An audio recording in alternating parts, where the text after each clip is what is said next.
In Winter River, Connecticut, Barbara and Adam Maitland decide to spend their vacation decorating their idyllic country home. As they are driving home from a trip to town, Barbara swerves to avoid a dog, and the car plunges into the river. After returning home, she and Adam notice they now lack reflections. When Adam attempts to leave the house, he ends up in a strange and otherworldly desert-like landscape populated by enormous sandworms. The encounter lasts only a few seconds for him, but after Barbara rescues him, she says he was gone for 2 hours. They then find a handbook for the recently deceased, which leads them to realize they drowned in the river and have become ghosts. The house is sold, and the new owners, the Deetz family, arrive from New York City. Charles Deetz is a former real estate developer. His second wife, Delia, is a sculptor and conceptual artist, and his teenage goth daughter, Lydia, from his first marriage, is an aspiring photographer. Under the guidance of interior designer Otho, the family transforms the house into a new wave work of postmodern art. Consulting the Handbook,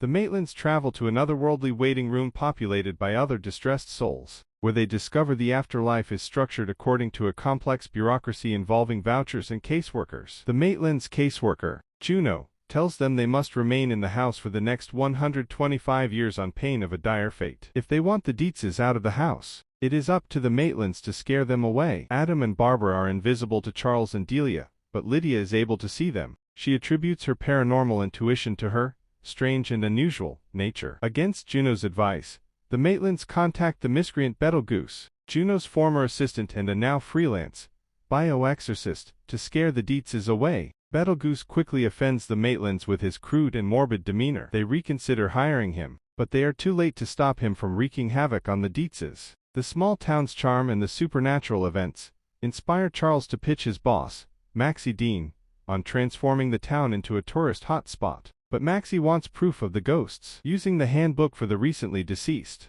Otho conducts what he thinks is a scene and summons Adam and Barbara, using their wedding clothes, but they begin to age and decay, as Otho unwittingly performed an exorcism instead. Horrified, Lydia summons Beetlejuice for help, but he will only help her if she marries him. Marrying a human would enable Beetlejuice to freely cause chaos in the mortal world. Beetlejuice saves the Maitlands, disposes of Maxie's wife, and Otho, and prepares a wedding before a ghastly minister. The Maitlands intervene before the ceremony is completed, and Barbara rides a sandworm through the house, which devours Beetlejuice. The Deetzes and Maitlands agree to live in harmony within the house. Barbara and Adam form a stronger bond with Lydia, and she persuades them to occasionally unleash their ghostly powers, including spirit possession. Beetlejuice is stuck in the afterlife waiting room. He steals a number ticket from a witch doctor, who shrinks his head in return.